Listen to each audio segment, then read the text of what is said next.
Bueno, buenas tardes, un saludo a todos. Es un placer para mí estar moderando este panel. El compromiso de los mecanismos de pago por resultados en términos de transparencia, datos abiertos y una política general donde cada uno de los actores, que son diversos, como ustedes los han podido ver en estos 3 días, pues es una estructura fundamental de lo que creemos nosotros en CIPSCO. Vamos a empezar el panel con César Caballero, gerente de cifras y conceptos. Lo que queremos un poco en este panel es discutir sobre cómo este pensamiento, estas políticas pensadas en los datos como método, como motor de transformación social, nos pueden ser útiles a nosotros como sociedad para la consolidación y lograr las metas de los Objetivos de Desarrollo Sostenible. César, debido a que movimos la agenda y un compromiso que nos había hecho mucho desde el principio, que teníamos a empezar por él y ya continuaremos con el panel de datos abiertos. Entonces, César, un gusto estar aquí contigo. Te quería preguntar un poco, pues lo primero es, ¿cuál es tu visión de los datos en términos de desarrollo social, de datos abiertos? Y lo segundo es, ¿qué nos podrías contar de experiencias de tu firma sobre cómo los datos pueden ayudarnos a la consecución y a lograr los objetivos de desarrollo sostenible? Bueno, muchas gracias por la invitación, Martín, a los organizadores. Un honor estar en este panel con el doctor Oviedo y con Diego, con quien hemos hecho y hacemos. Entonces, muchísimas gracias. Yo he preparado una pequeña intervención que probablemente genere una lectura un poquito distinta. La voy a tratar de plantear de esta manera. Mi firma tiene experiencias con datos abiertos. De hecho, lo hemos hecho durante varios años.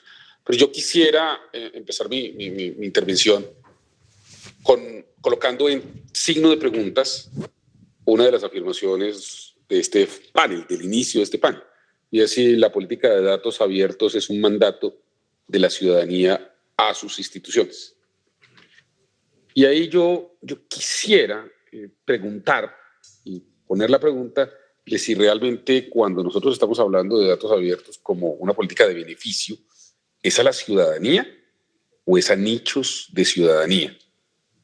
Y hacia donde yo quiero conducir esta intervención es, de alguna manera, evitemos el romantizar los esfuerzos de datos abiertos, porque allí hay una serie de elementos de contexto, en el caso de la sociedad colombiana muy claros, pero creo que sucede en todas partes del mundo, que yo preferiría ser más cauto y no hablar en general de la ciudadanía, sino de nichos de ciudadanía. Voy a dar 2 o 3 ejemplos. Primero, cuando uno habla de datos abiertos, habla de un universo demasiado grande. Entonces, lo primero que uno tiene que preguntarse es cuáles son el nicho de los ciudadanos que tienen interés sobre el tema sobre el cual uno está abriendo los datos. Puede ser un tema muy importante, algo que uno haya trabajado muchísimo, pero realmente en todos los datos no está interesado todo el mundo. Entonces, son nichos de ciudadanía.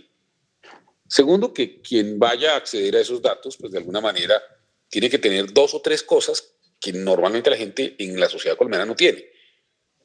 Uno, unos buenos accesos a Internet, y sabemos que hay unas poblaciones y unos ciudadanos colombianos que hoy siguen sin un buen acceso a Internet.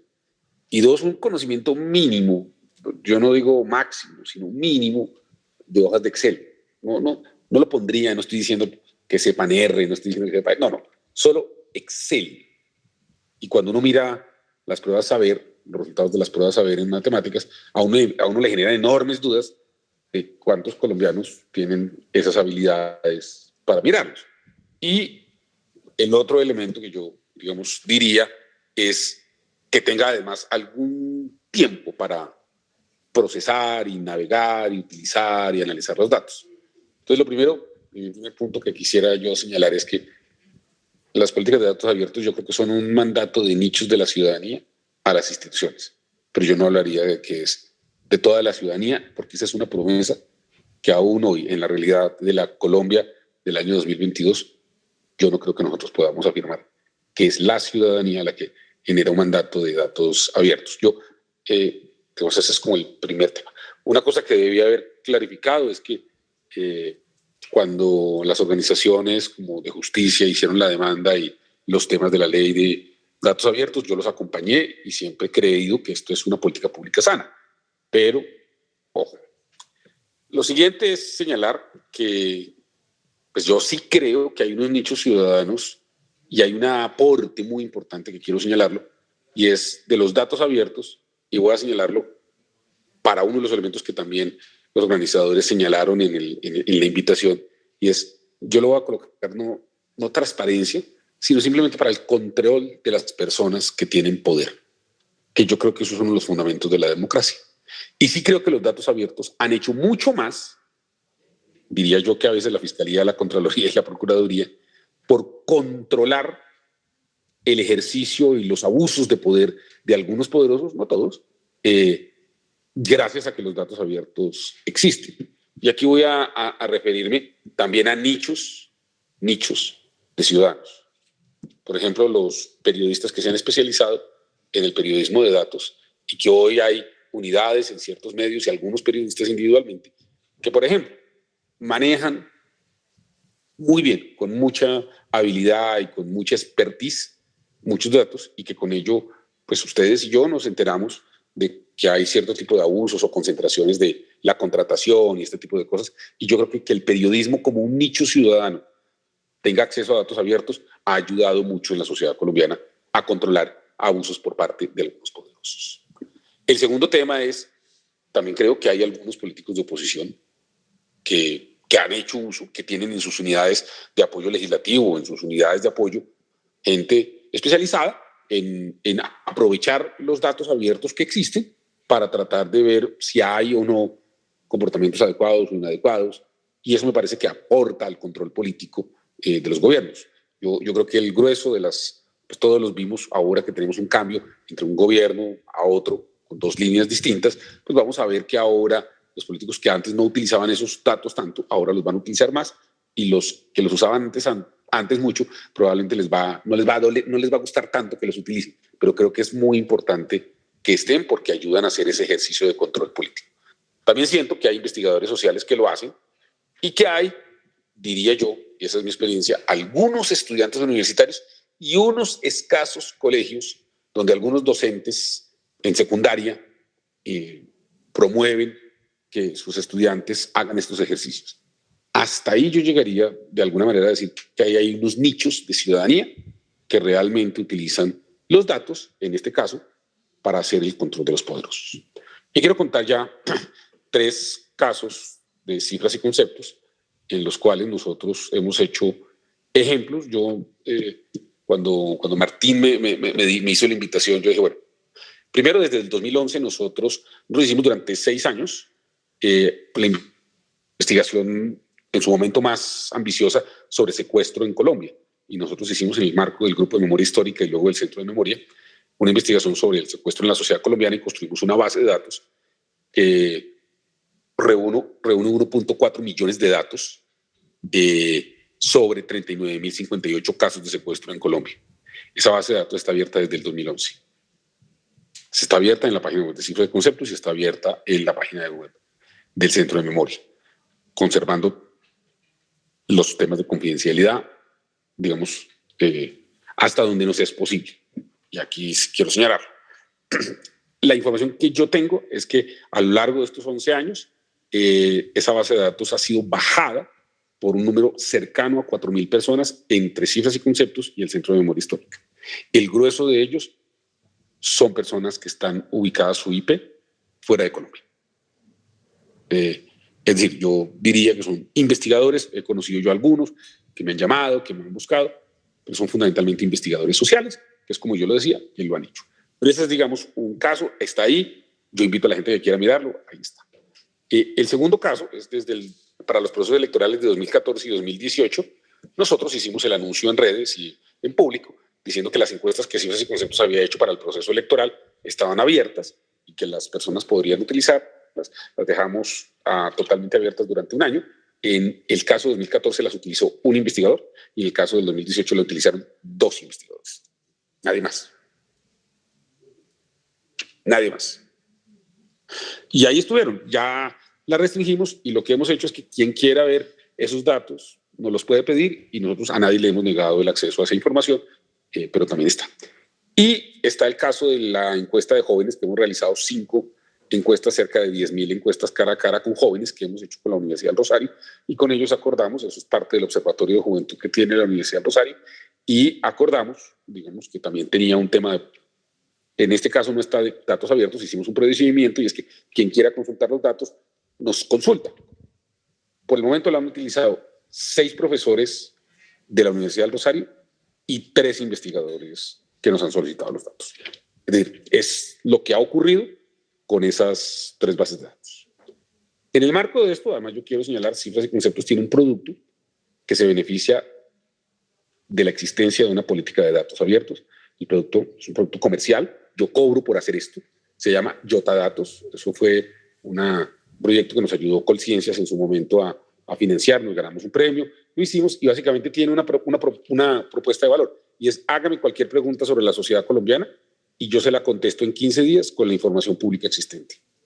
Entonces, yo hoy, como empresa, tengo una línea de negocio de Data Analytics que lo que hace es aprovechar la existencia de que en Colombia cada vez hay más datos abiertos, y utilizo esos datos abiertos para contestar preguntas que unos agentes del mercado, unas personas me preguntan, me piden, y es un producto que se vende bastante bien y nos va bien. Dicho eso, y aquí voy a terminar con este tema, yo quiero recordar, digamos, un tema, y es que a uno se le olvida, pero en el año 2000 hubo un proyecto que se llamó The Aware Home, o la casa, digamos, que fue desarrollado por Georgia Tech en ese año 2000. Y ahí hacía un enorme énfasis en la necesidad de que, al tener dispositivos inteligentes, no los llamaban en ese momento así, al interior de las casas de las personas, había unos principios éticos y unos estándares que había que proteger, que había que tener mucho cuidado. Y leo, dice, había un énfasis claro en la confianza, la simplicidad, la soberanía del individuo y la inviolabilidad del hogar como ámbito privado de las personas. Esa era una de las promesas iniciales de la revolución del Internet, y que ese era uno de los cuidados éticos que teníamos que tener. Esto está en el texto de Shoshana Zuboff sobre la era del capitalismo de la vigilancia. Esa es una cita que yo tomo de allí. Y bueno, hoy creo que todos nosotros estamos bajo la premisa de que es que no tenemos nada que ocultar, tranquilos con renunciar al derecho constitucional de la inviolabilidad de nuestra correspondencia privada. Todos ya lo hicimos en la práctica, porque ya sabemos que muchas organizaciones están capturando datos al interior de nuestros hogares sin nuestra autorización explícita. Eso ya lo hicimos, ya estamos en eso. Pero es una reflexión que tenemos que hacer.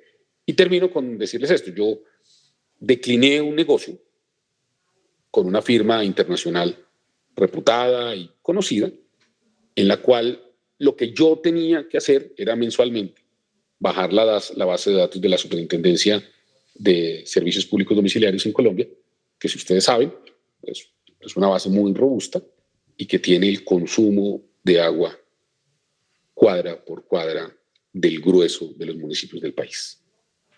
Eso es un ejercicio que toma dependiendo del sistema, con la robustez que usted tenga, pero que al final bajarlo puede terminar demorando unos 3 días.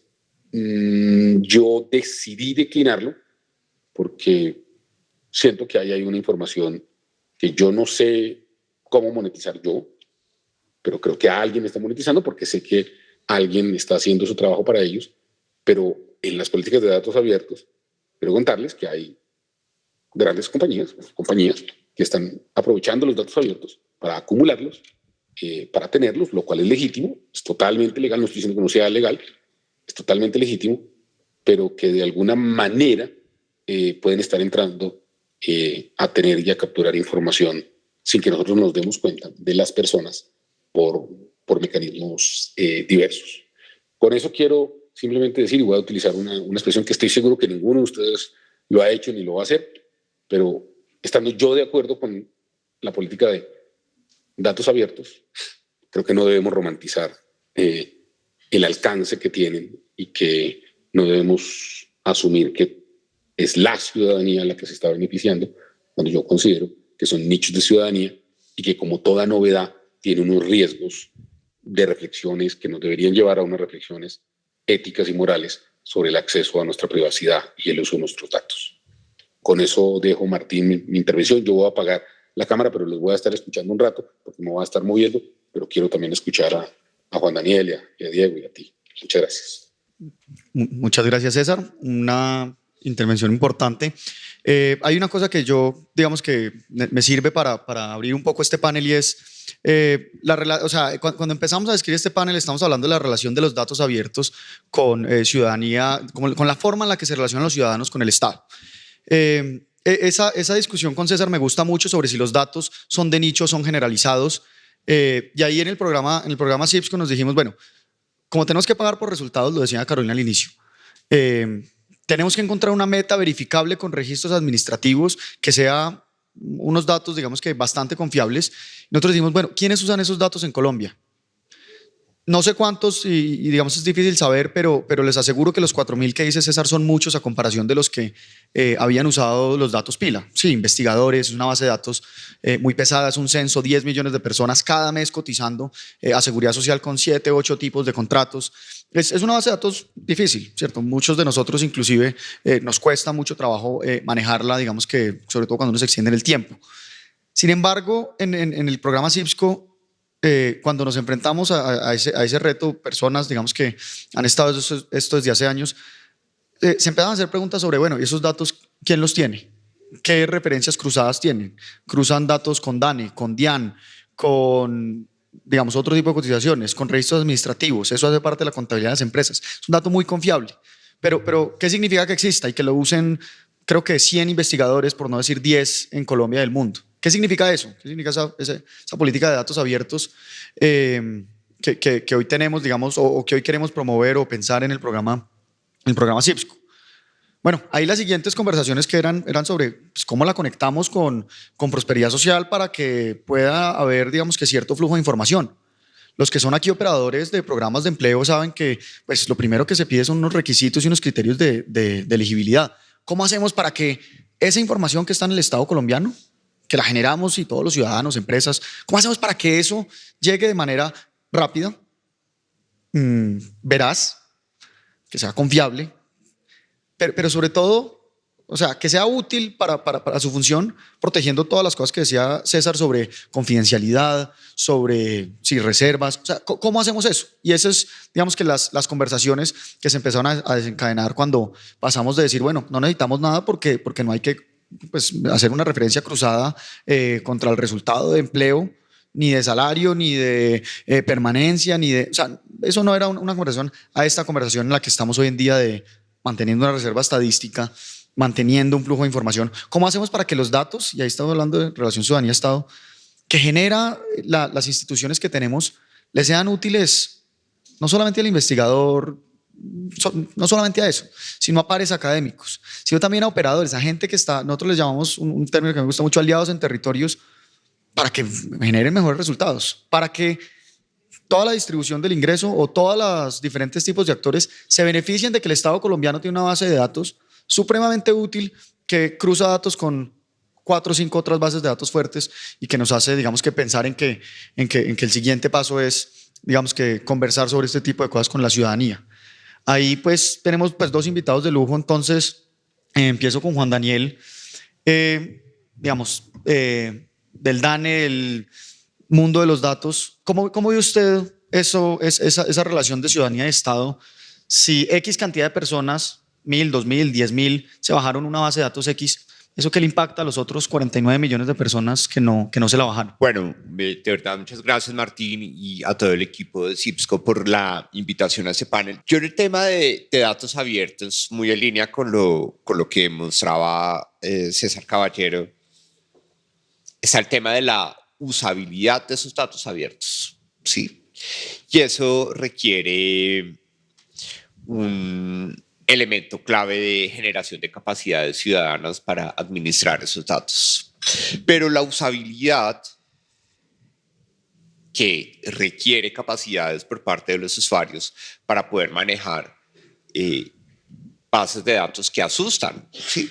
En sus dimensiones, tanto de observaciones como de atributos por cada una de esas observaciones, también requiere que haya calidad de esos datos. Y la calidad de esos datos simplemente muchas veces se desvaloriza cuando se piensa que lo importante es sacar la base de datos y ponerla pública y no tener claro cuáles son los estándares de interpretación, ¿sí? Y eso es clave a la hora de pensar en una política de datos abiertos que sea efectiva. Yo creo que Colombia viene trabajando desde la estandarización de todo el proceso de datos abiertos por el Ministerio de Tecnologías de Información y Comunicaciones en 2016. Viene trabajando fuertemente en ese tema, pero en los estándares es que está la diferencia. Miren el caso particular que quiero poner sobre la mesa para que ustedes se den cuenta de la importancia de los estándares. El DANE es la única entidad en Colombia que tiene derecho a ver todo de los órganos públicos y de los privados que prestan servicios públicos. Entonces, el DANE toca la puerta al Ministerio de Trabajo y también al Ministerio de Salud, en donde con el Ministerio de Salud pues tenemos un sistema de estadísticas vitales supremamente importante, pero cuando vamos a pedir la pila, ¿para qué? ¿Usted para qué quiere ver la pila? ¿Sí? Dicho, ¿cómo así que para qué? No, es que ya el Ministerio de Trabajo la pide, ¿sí? Y Fedesarrollo la pide, ¿sí? ¿Y usted qué quiere hacer con la pila? Y yo le digo, pero ¿por qué me está preguntando usted qué quiere? ¿Por qué le tengo que decir a usted qué voy a hacer yo con la pila si usted sabe que tengo la autoridad de pedir la pila? Bueno, pero entonces se demora. Sí, entonces, pero a Fedesarrollo no se le demora, al Ministerio de Trabajo no se le demora, porque el ministro o la ministra de Trabajo siempre tiene datos de la pila con los elementos críticos. Salvador de todo este diálogo ni siquiera fue un artículo de la Ley del Plan de Desarrollo, de la Ley 1955, que puso más fuerte el tema de la capacidad del DANE a acceder a registros administrativos. La pandemia. Bueno, entonces ahí sí se la pasamos mensualmente. Entonces, ¿qué hace el DANE? El DANE, y en eso yo quiero decirles que pueden tener la total confianza en la rigurosidad de los procesos del DANE. El DANE dice, bueno, vamos a recibir esa base de datos. Tenemos es que definir cuáles son los estándares de interpretación, ¿sí? Tenemos que saber cuáles son las cotizaciones efímeras, ¿sí? Porque hay personas que cotizan simplemente que no tienen nada que ver con una relación laboral, una cantidad de estándares. Entonces trabajamos en los estándares y saca el DANE el RELAB, el registro estadístico de relaciones laborales. Convertimos un registro administrativo en un registro estadístico y empezamos a publicar las relaciones laborales dependientes y las relaciones laborales independientes. Primera rueda de prensa. A los 45 minutos, Fedesarrollo. Nos preocupa muchísimo que tu cifra no coincida con la nuestra. Es decir, ¿estamos hablando de los mismos estándares o no? Después, los Andes. Nos preocupa muchísimo que tú estés mostrando una recuperación tan importante de relaciones laborales dependientes. A nosotros todavía no nos cuadra. Y les digo, ustedes ya están viendo los estándares como nosotros estamos interpretando esto. Entonces, ahí hay un tema clave alrededor de la efectividad de los datos abiertos. Y es que si el gobierno, como órgano de gobierno de los datos abiertos, no se preocupa por definir unos estándares de interpretación, pues lo que vamos a generar es una torre de Babel, ¿sí? Porque 3 entidades, la autoridad estadística y 2 entidades de investigación, en conflicto simplemente porque estábamos teniendo visiones distintas de la pila. Mando a mi equipo, se reúnen, bueno, ya entendemos qué es lo que está pasando. Pero de todas maneras tenemos nuestras dudas, ¿sí? Entonces ahí es donde uno dice, ¿cómo nosotros no podemos tener una cultura de interpretación de esos datos abiertos? ¿Sí? Entonces yo creo Martín, Diego, César, que para que verdaderamente los datos abiertos cumplan esa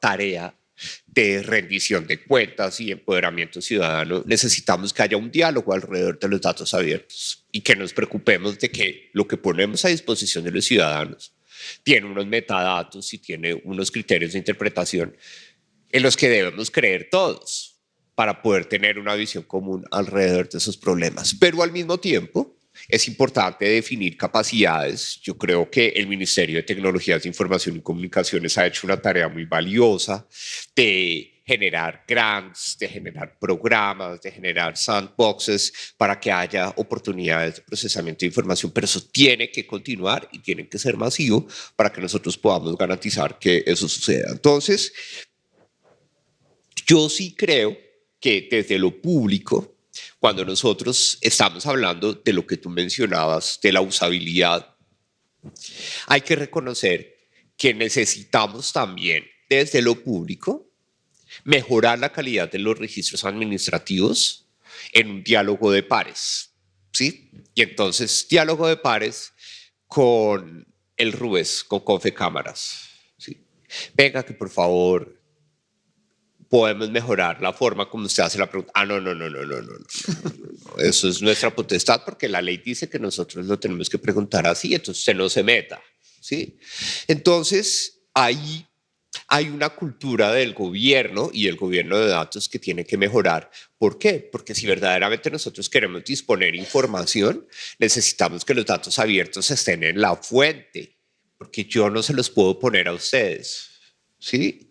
Cuando era director del DANE, yo no se los podía poner directamente a ustedes porque yo tengo como DANE en ese momento que respetar un principio fundamental que es la reserva estadística, ¿sí? Que es un pilar, aunque ustedes no lo crean, van a decir que estoy exagerando, del Estado Social de Derecho, ¿sí? Que haya una persona que pueda ver todo, que informe a través de estadísticas agregadas o muy desagregadas, pero que cumplan la reserva estadística. ¿Quién no tiene la reserva estadística? Confecámaras. ¿Quién no tiene la reserva estadística? El Ministerio de Salud, sí, con el RUAF o con la base de la pila. Pero en ese criterio, para concluir, viene otro temor y es la protección de datos, sí. Protección de datos personales. Ahí hace falta, y un poco aprovechando la conversación que teníamos con Cristina en la antesala, claro, también la protección de datos es un principio constitucional, pero tampoco podemos tener un principio paternalista de que es que nada se puede, porque si no, nunca vamos a lograr que las entidades fuente o administradoras de los registros administrativos pongan a disposición eso de formas que respeten el tratamiento de datos, que respeten la confidencialidad, que no tiene un grado de la reserva estadística, porque para finalizar, listo, en ese momento Colombia cuenta con una oficina estadística que ve todo, ve los datos de la DIAN, ve los datos de la pila, ve los datos del RUES, ve los datos del Archivo Nacional de Identificación de la Registraduría Nacional del Estado Civil y por consiguiente ya Colombia quedó con su registro de personas, actividades, empresas y de propiedades, con lo que ha avanzado en el catastro multipropósito. Pero la usabilidad de esos datos no puede ser descargada en el DANE porque hay un conflicto con la reserva estadística. Y por eso el tema de estándares, el tema de capacidades y el tema de entender hasta dónde llega la protección de datos en la disposición de registros administrativos es el gran desafío que desde la experiencia de lo público que tuve como director de DANE es el principal desafío para lograr que verdaderamente datos abiertos empoderen diálogos entre la ciudadanía y el Estado. Porque si no, simplemente vamos a cumplir con un principio y vamos a dejar a todo el mundo como, ¿sí? Como cuando uno llega y a una clase muy complicada en la universidad, uno la da 2 horas y queda todo el mundo como, ¿qué dijo? ¿Sí? ¿Qué hago ahora? ¿Sí?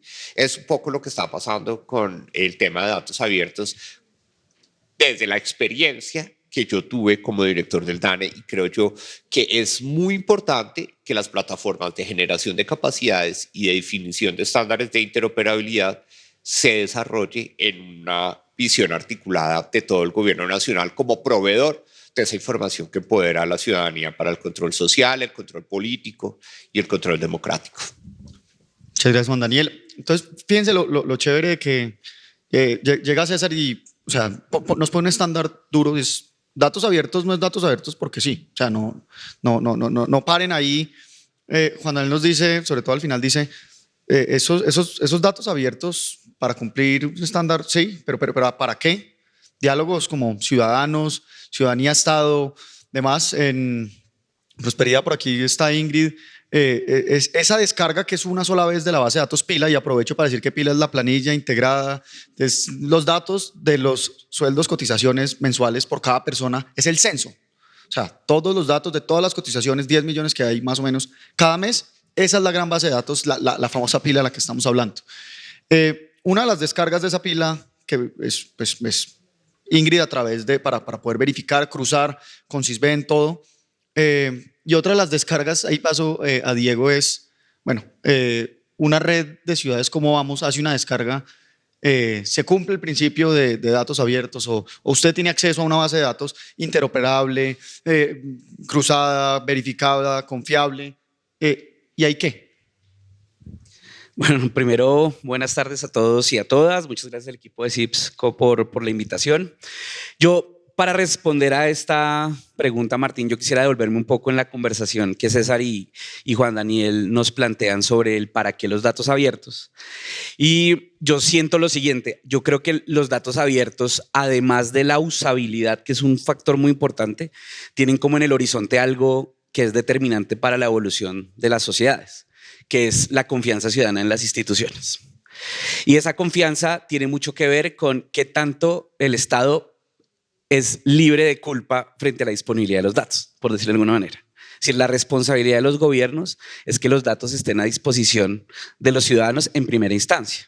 Y eso lo que va a hacer es que se reduzca un fenómeno que quienes estudian mucho los temas de transparencia y lucha contra la corrupción conocen como la opacidad en la información. Cuando la información está disponible, no es opaca, cuando cualquiera la puede descargar, cuando cualquiera la puede reusar, la puede redistribuir, eso disminuye de entrada un factor fundamental de desconfianza ciudadana en las instituciones. En Colombia, al menos, ha pasado una cosa muy interesante. Y es que solamente desde hace 10 años esa obligación de los datos abiertos es una obligación del Estado. Antes, lo que le pasaba a Juan Daniel del DANE le pasaban a los 40 millones de colombianos. Y era que cuando le pedían información a las entidades, la respuesta de las entidades era: ¿y usted para qué quiere esa información? ¿Qué va a hacer con esa información? Entonces, lo que hacen las leyes de acceso a la información pública en Colombia de 2014, la ley de participación en 2015, es decir, oiga, momento, la información la vamos a elevar a derecho, porque cualquier persona está en su derecho de pedirla, usarla y transformarla o redistribuirla como así considere. Entonces yo creo que cuando uno piensa como en la potencialidad de los datos abiertos es porque es como la primera punta de lanza de un escenario muy importante, que es la de generar confianza ciudadana en las instituciones. Y todo lo que se haga en lo público debería ser abierto, porque lo público al final es una expresión de lo que la ciudadanía espera en términos de bienes y servicios de sus gobiernos o sus gobernantes o sus diferentes instituciones. Entonces, dicho eso, a mí me encantó como la pregunta que nos pone César, porque yo dije, pucha, me confrontó ahí de entrada y dije, sí, probablemente todo el proceso de construcción de ese marco institucional para que los datos estén abiertos en Colombia probablemente fue muy generado por unos nichos específicos que estaban muy interesados en ese tema, y además en nuestro país, digamos, claramente organizaciones muy asociadas a temas de lucha contra la corrupción y transparencia. Pero cuando el acceso a la información pública se vuelve derecho, aparece el resto de la ciudadanía que no vemos tan clara. Y es porque cuando el acceso a la información pública se vuelve derecho porque es una llave, porque con esa información yo puedo abrir otras puertas y puedo abrir otras ventanas. Es decir, con los datos abiertos yo puedo comprender cómo un alimento escolar que me dan en un colegio eleva los niveles de nutrición de los niños en un lugar específico en un periodo determinado. Y eso lo puedo conocer, es decir, algo que está tan íntimamente relacionado con el desarrollo y con el bienestar que como es la nutrición infantil, lo puedo conocer sin preguntarle a nadie si me puede dar o no me puede dar la información. Y ese está conectado con el derecho, con los derechos que estén asociados al desarrollo de la niñez. Es decir, el derecho de acceso a la información pública es un derecho llave. De allí que los datos abiertos sean el puente a través del cual los ciudadanos garantizan todo el resto de derechos, y ahí es donde se conecta el resto de la ciudadanía con esos datos que están abiertos. Eso es lo primero, Martín, que me parecía como clave señalar. Ahora bien, lo segundo, creo que lo han mencionado Juan Daniel y César muy a fondo, es que al final los datos lo que hacen es, yo lo llamo así, que es como reducir el yo pensé que. Y es que todas las conversaciones que hayan entre los ciudadanos y el Estado se basen en suposiciones. En yo pensé que el número de niños que tengo que atender con el programa de alimentación escolar son 30.000 y resulta que no eran 30.000, sino que eran 35.000. Creo que logró los resultados. Exacto. O que en efecto, digamos que yo pueda saber si la estructura nutricional de los alimentos que se le están entregando a los niños es la que permite que haya una mejora en esos niveles de nutrición. Pero que exista ese dato público es lo único que permite que haya una reducción de las asimetrías de la información, que es un elemento fundamental cuando uno sostiene diálogos, sobre todo en el ámbito de lo público. Eso incluso va desde las decisiones personales hasta el ámbito de lo público. Cuanta más información tenga yo frente a lo que estoy conversando con otro, pues mejores decisiones voy a tomar y más potente va a ser el resultado de esa conversación. Entonces yo creo que hay un segundo componente que es muy importante, y es que al final los datos abiertos y su disponibilidad son un factor determinante en la posibilidad de reducir asimetrías de información entre dos actores que sostienen diálogos sobre el futuro, el horizonte, como quieran llamar, el futuro o la perspectiva de una sociedad en particular. Y lo tercero, que es donde quisiera hacer como hay un aporte muy interesante en esta conversación y viene muy del trabajo que realizan los programas Cómo Vamos en toda Colombia, que es la riqueza que tienen los datos, ¿no? Entonces, cuando César lanzó la pregunta de los nichos, me tocó mucho porque yo dije, sí, claro, las condiciones habilitantes, alfabetización digital, conexión a internet. Entonces dije, claro, tiene por ahí mucha razón. Pero luego pensé mucho que uno siempre se imagina que los datos están en computadores y son números, ¿no? Estilo Matrix, esa película muy famosa, no corren los números así. Y no siempre los datos son números. Hay una iniciativa que desde la red de ciudades Cómo Vamos estamos trabajando, lo arrancamos con la Gerencia de Gobierno Abierto en Bogotá, que es cómo los datos se pueden visualizar, comprender y usar de manera distinta, no necesariamente frente a un computador. Y les voy a contar solo esta experiencia para hacernos una idea de cómo la ciudadanía al final termina conectándose mucho con los datos, sin que esté frente a los números que caen así en verde, en cascada por detrás.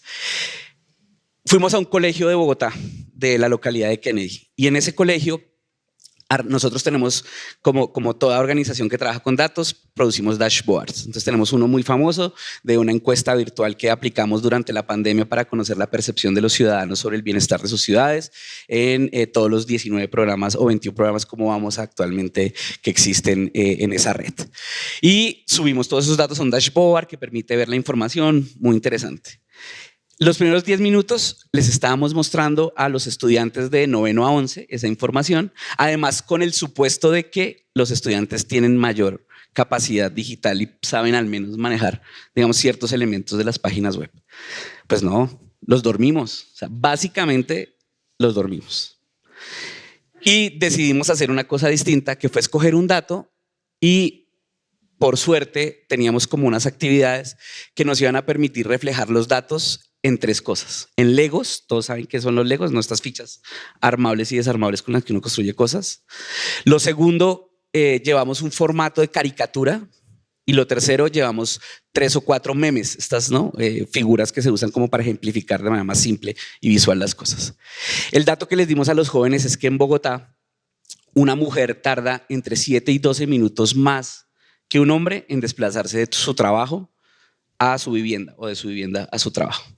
Y ese rango se distribuye dependiendo del nivel socioeconómico. Es decir, se demoran más tiempo quienes están en un nivel socioeconómico más bajo. 0 y 1 son 12 y 11 minutos, 3 son 10 y 9 minutos y 8 y 7 minutos son los estratos más altos. Ese dato es muy dramático. Y se los entregamos y les preguntamos ¿por qué creen ustedes que las mujeres se demorarían más? Algunos hicieron algo en Legos, otros hicieron una caricatura, pero a mí lo que me pareció increíble fue un meme específico, que es el de un señor afrodescendiente que tiene como el dedo acá, no sé si lo han visto, que refleja como no habíamos pensado en eso. Y decía, el dato arriba, es decir, las mujeres se demoran más que los hombres, y abajo decía, puede ser porque prefieren esperar a sus compañeros de trabajo para ir acompañadas a las estaciones de Transmilenio. Y estaba él, no lo habíamos pensado. ¿Esto qué quiere decir? Que yo creo que, como todo en las políticas públicas, creo que estamos en un reto de peldaños. El peldaño de la disponibilidad, que Juan Daniel ahorita nos contaba la experiencia del DANE y que la información está, uno la puede descargar en los formatos. Vamos muy bien y hay un índice que es el índice global de datos que nos dice que Colombia, al menos en América Latina, es el que en un rango de 0 a 100 tiene la mejor calificación con 68 puntos en disponibilidad. Pero cuando nos vamos a la categoría de uso y aprovechamiento, se nos derrumba todo, como en el índice de capacidades estadísticas territoriales del DANE. Ahí es donde nadie usa esos datos. Y el reto que tenemos ahora, creo yo, desde la institucionalidad pública, es la de ya pusimos los datos a disposición y habrá que seguir trabajando cosas seguramente, pero ahora tenemos que entender cómo la gente los podría y las personas lo pueden usar. Y ahí va, desde los nichos que tienen sus supercomputadores, manejan R, Stata, Power BI, otras cosas que incluso aún no conocemos. Y por otro lado, ¿cómo hacemos para que las personas, además de hacer parte de procesos de alfabetización digital y lo que sea necesario, también conectamos con ese mundo que ve los datos o los puede utilizar de manera diferente? Entonces yo creo que ahí es donde los datos abiertos, Martín, creo yo, tienen como un reto muy potente. Y quiero decir esto porque no quería dejarlo ir por el evento en el que estamos. Hay un concepto que a mí me parece genial, lo conocí hace más o menos un año, pero yo creo que eso tiene más o menos unos 5 o 6 años en el mundo dando vueltas, trabajado por la Escuela de Negocios de Harvard, que es el de confianza corporativa. Y es como una evolución de estas ideas de sostenibilidad, o sea, es como filantropía, sostenibilidad y ahora confianza corporativa.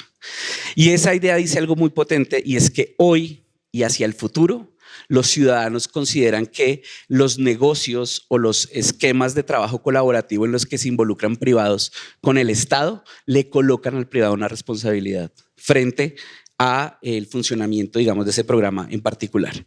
Y ese concepto de confianza corporativa se linkea o tiene un link, un enlace muy concreto con la idea de reputación empresarial o la reputación de los privados. Y lo que dice es, a los ciudadanos en el futuro, desde hoy y hacia el futuro, les está comenzando a interesar 3 cosas. Que las empresas produzcan con propósito. Es decir, que no sea solamente el cuento de producir, sino que detrás de esa producción haya un propósito. Y eso explica por qué, por ejemplo, muchas personas compran dependiendo, ejemplo, prácticas de reciclaje que tengan las empresas en su funcionamiento.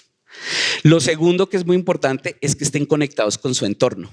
¿Eso qué quiere decir? Que les preocupa, digamos, por ejemplo, los bonos de pago de resultados, entre otras cosas, nos preocupa que haya dinámicas como el empleo, como la reinserción o el trabajo con personas que van presas, etcétera. Digamos, todas estas figuras también ayudan a que las personas, digamos, a que los privados se involucren en el contexto social, económico, político y cultural que los rodea. Y el tercero, que es el que tiene que ver mucho con los datos abiertos, es que rindan cuentas sobre lo que hacen con el Estado. Entonces ahí, como Martín lo señalaba en su intervención, yo creo que hay algo que además hay que comenzar a pensar y es cómo pueden compartir información este tipo de esquemas de tal manera que un ciudadano pueda entender cómo un bono de pago por resultados ayuda a que haya mejor empleo en Colombia y qué rol juegan el Estado, los inversores, los operadores, etcétera. Buenísimo, Diego. Ya para pasar a la última pregunta, me acordó una idea que dijo alguien, el profesor Francisco Azuero, que decía, las finanzas, digamos, públicas y los presupuestos de las entidades son públicos. Cualquiera puede ir a descargarse el Excel con los 17 subrubros, pero de ahí que un ciudadano diga, uy, ¿qué pasó aquí? ¿Cómo se tradujo mis insumos, que son impuestos, capacidades, desarrollos, contrataciones, apoyo, inversión, funcionamiento? ¿En qué se tradujo eso en resultados? No, si aquí alguien es capaz de hacer eso, que por favor me enseñe, porque eso es imposible. Con los mecanismos de pago por resultados cambia, ¿cierto? Decía una muy notable, una de nuestros speakers estrella de este evento, en una de las conversaciones de la mesa del día de ayer, decía, cuando usted va a una tienda, usted pregunta cuánto vale esta camiseta. Usted no le pregunta a la gente a la tienda sobre cuánto le costó el arriendo y cuánto le costó. O sea, lo más importante en esas relaciones, cuáles fueron los insumos y qué logramos. Y ahí nosotros, no solamente pensando en pues, datos abiertos disponibles al público, sino cómo esa transparencia entre esto se pagó, esto se logró en resultados verificables, abiertos, disponibles para todos los operadores, un verificador independiente. ¿Eso cómo se tradujo? Y digamos, eso no solamente publicarlo, sino hacer de esa relación una relación como mucho más de pares, en donde ambos entienden y tienen una discusión, digamos que igual es importante, digamos que para el programa. Ahora les tiro las preguntas a ustedes dos. La segunda pregunta era, o la última en este caso es, nosotros vemos los datos y la política de datos abiertos, como la hemos entendido en este panel, como una forma de alcanzar esas metas de los objetivos de desarrollo sostenible. ¿Cómo lo ven ustedes desde pues, donde están y cómo lo han visto en sus vidas profesionales, Juan Daniel? Bueno, muy concreto en ese tema. Insisto nuevamente en el asunto de calidad. Para que verdaderamente los datos abiertos contribuyan a los objetivos de desarrollo sostenible y promuevan el empoderamiento ciudadano, se necesita que esos datos abiertos tengan unos criterios básicos de calidad. Y les comparto esa experiencia. Estaba yo de investigado, yo sigo siendo profesor del Rosario, pero tuvimos un proyecto antes de que yo entrara al DANE con Colombia Compra Eficiente. Sí, que Colombia Compra Eficiente quería empezar a generar indicadores de transparencia en contratación pública a partir de lo que ustedes pueden descargar, que es una base de datos abiertos de contratación pública. Entonces, nosotros le dijimos, vamos a empezar a usar la base de datos abiertos. Y entonces ellos hicieron como caras como, bueno, acá va a haber un problema. Listo, empecemos a utilizar la base de datos abiertos. Sume, normalmente la base de datos abiertos tiene, por transparencia, pues debe tener unos criterios de idoneidad. Sume todos los contratos y dígame cuánto es la contratación pública del Estado. Normalmente la contratación pública del Estado pesa el 20% del PIB. En esa época, el PIB estaba como en 780 billones de pesos y listo, lo primero que hacemos es sumar y nos da que la contratación pública da 1.200 billones de pesos. No way, es decir, es imposible que el Estado contrate más que su Producto Interno Bruto. Listo. ¿Qué pasó? No, es que puede haber un error de digitación, ¿sí? Y como el error de digitación, nosotros no tenemos la facultad legal para manejarlo, pues ahí hay una dificultad. Entonces entramos nosotros como investigadores. 7 contratos de miles de contratos que estaban en esa base. Una persona, por ejemplo, en un municipio había confundido 100 millones de pesos con 100.000 millones de pesos, ¿sí? Que no le pasa solo a una persona en ese municipio. Ustedes han visto otros ejemplos, ¿sí? Entonces, no más la capacidad mental de poder entender que 100 millones de pesos son 8 ceros, ¿sí? Y no los ceros que están detrás de 100.000 millones de pesos, pues daña toda la posibilidad de esos datos. ¿Cómo se puede hacer la verificación? Pues simplemente buscar el monto del contrato, pasamos el contrato en PDF y veíamos que el monto en efecto no era 100.000 millones de pesos, sino 100 millones de pesos, porque era un contrato de un hospital. Pero la señora o el señor se emocionaron poniendo ceros en la base de datos y con eso automáticamente por 7 observaciones la base era inutilizable para una persona que no tuviera las capacidades de acceder a todos esos contratos. Entonces, los criterios de calidad de los datos abiertos son fundamentales para que esto verdaderamente suceda en lo que mencionaba Diego, de la rendición de cuentas y el empoderamiento ciudadano. Y eso requiere que el gobierno no se quede con el símbolo de que los datos abiertos es poner la base de datos en un sitio, sino que se preocupe por cuidarla, es decir, por entregarla con unos filtros de calidad y con unos instructivos para que todos hablemos el mismo idioma y no lleguemos a conclusiones distintas con la misma base de datos, porque eso es lo que más confunde. Cuando una misma base de datos da diferentes perspectivas, pues automáticamente ese principio de confianza que tú mencionabas se limita. Entonces yo insisto, el tema de calidad es clave, es una condición necesaria para que verdaderamente los datos abiertos ayuden a la agenda de desarrollo sostenible. Chévere, muchas gracias Juan. Diego. Bueno, yo creo que, digamos, el el punto de partida es recordar que los ODS al final se decantan en metas concretas, ¿no? Que además define cada país. Y lo que nos va a permitir saber qué tan cerca o lejos estamos de cumplir con esa meta, que al final son además horizontes de desarrollo, es el dato. Es saber cómo empezamos o en dónde estábamos como línea de base cuando empezamos y a dónde vamos a llegar o en qué estamos frente a esa meta general. Entonces yo creo que los datos abiertos son muy importantes porque al final permiten que quien quiera monitorear el avance de esas metas o de esas aspiraciones de metas, pues lo pueda hacer, digamos, de una manera muy concreta y, como lo señalaba Juan Daniel, dialogando con la misma forma de entender, interpretar y comprender el dato. Que además lo que señala Juan Daniel me parece que es vital, que no va solamente en que el dato esté expuesto, sino que tiene que haber toda una claridad sobre la gobernanza de ese dato, cómo se recoge, cómo se procesa, cómo se está almacenando, porque cualquier cosa que se interprete distinto frente a eso, inmediatamente genera formas de entender el dato de manera diferenciada. Lo segundo que a mí me gustaría mencionar es que cuando uno piensa en los objetivos de desarrollo sostenible, hay una cosa, para retomar el tema de confianza, que no se nos puede olvidar, y es que los datos de los ODS son, digamos, están intersectados, es decir, se complementan unos a otros. Entonces, lo que uno trabaje, por ejemplo, en igualdad de género, tiene mucho que ver con lo que trabaje, por ejemplo, en paz e instituciones, pero también lo que uno asuma que son acciones frente al fin de la pobreza también está relacionado, por ejemplo, con acciones asociadas al objetivo de comunidades y ciudades sostenibles. Entonces, lo que quiero decir es que los datos abiertos al final lo que permiten es que las personas puedan pararse en el mismo lugar y poder leer de manera colectiva los datos. Y hay dos cosas que para mí son fundamentales y son dos ideas que nosotros repetimos en todos los espacios en los que estamos desde la red de Ciudades Como Vamos.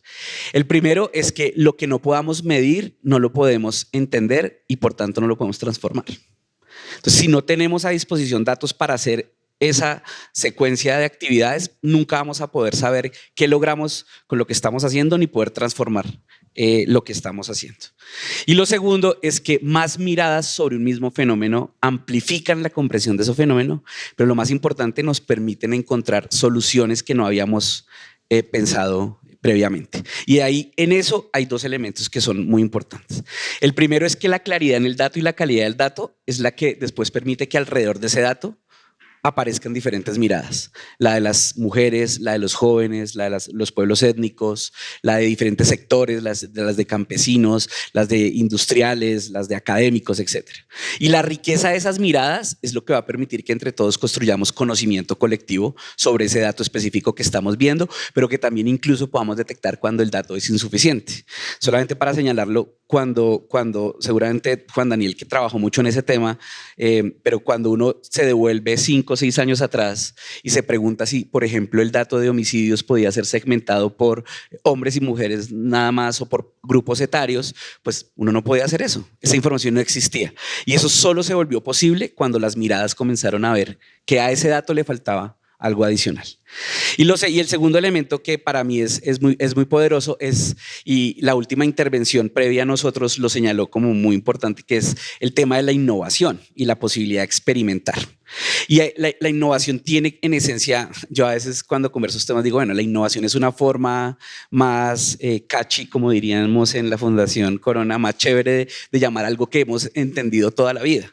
Y es que la participación de diversos actores es muy importante para encontrar soluciones a problemas que no hemos podido resolver. Un amigo que trabaja mucho en temas de innovación dice que es la posibilidad de resolver viejos chicharrones públicos entre nuevas miradas que estamos incorporando a la conversación. Entonces, cuando uno innova o la innovación tiene por detrás la posibilidad de preguntarle a los que nunca le hemos preguntado cómo podríamos solucionar algo que nos ha comido el cerebro durante los últimos años. Entonces, con esto quiero decir que al final los datos abiertos son como ese piso en el que nos paramos todos para incorporar diversas miradas que nos ayuden a comprender el fenómeno, pero lo más importante en clave de ODS, para que en esos horizontes y aspiraciones de sociedad que nos trazamos de manera colectiva podamos encontrar nuevas soluciones a viejos problemas públicos. Chévere. Muchas gracias. Este pues es el panel de data.